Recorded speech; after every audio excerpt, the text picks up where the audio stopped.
All right, she's in. Guess this project's done. Nah, nowhere near. Still don't have the bell housing yet, but while I was cleaning up the motor, I decided it was time to see if it would fit in there, how it would look more like, because I know it fits. I've seen people do it.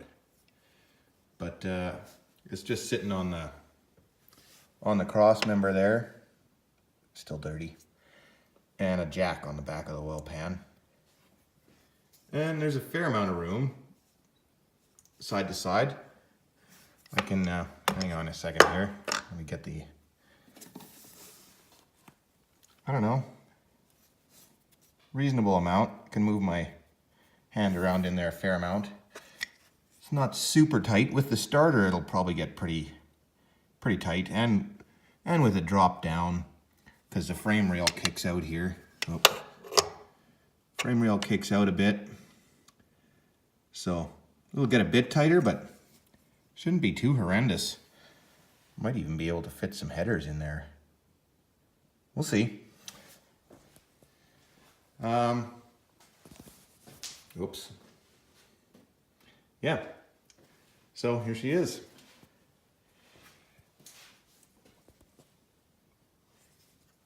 Yeah, fair amount of space. Even the Toyota's got their steering shaft tucked nicely out of the way, so that shouldn't be too bad. Shouldn't be too much of an issue. Back here, I think it has to go back a little bit further. Definitely has to go a long ways down. It's, yeah. She sticks out a bit. Now that's the truck manifold. It's not staying in there in the long term anyways. We might cut a hole in the hood for the first spring here.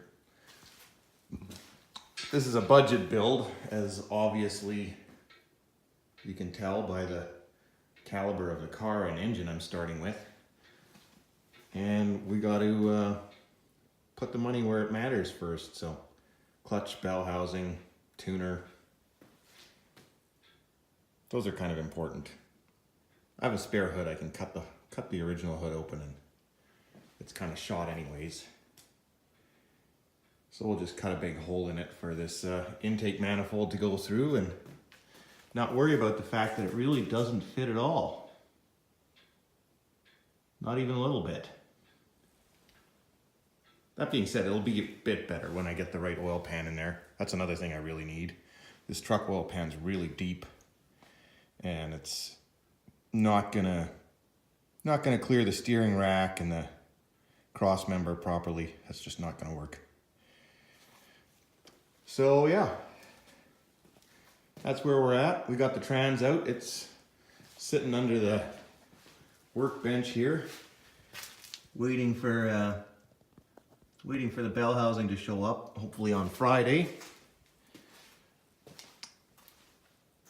And still haven't cleaned out the engine compartment, as you can clearly see. I was gonna do that today. It's the first, so I have today off nicely. But it's also absolutely frigid. And I think I might have picked up a bug somewhere, so not super motivated. That's how she goes. But anyways, this is just meant to be a quick update. I'm gonna pull that motor back out of there because it's not really stable, and get to removing the intercooler and maybe some more stuff out of the bay here. Right on. See you next time.